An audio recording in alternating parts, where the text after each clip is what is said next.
Hey business owner, tired of wasting hours on scheduling, attendance, and payroll? Connecting's here to simplify all of that for you. With Connecting's auto scheduling, your schedules practically fill themselves, handling conflicts and tracking availability while updating the right people about changes and keeping labor costs in check. But great schedules need more than just time slots, so add tasks, forms, and checklists that ease communication, making sure your team isn't just showing up, they're getting the job done. When your employees clock in and out, everything syncs automatically to their timesheets. So all the hours you spent matching times and fixing mistakes are yours again. And when it's payroll time, simply export the timesheets to your accountant or... The Royale Incident.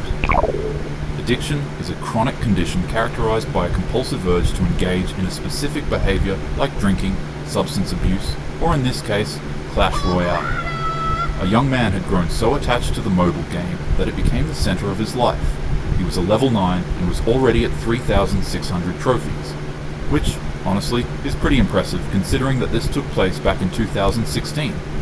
In those times, having just 3,000 trophies would literally place you in the highest arena. To put it into perspective for today's time, it'd be like getting to 15,000 trophies when you're just a level 12. In other words, he was a sweat. Each victory gave him a rush of validation, and each loss felt like a personal failure.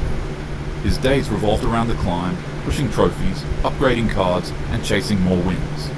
Over time, his joy turned into obsession. The game that once entertained him slowly began to consume him.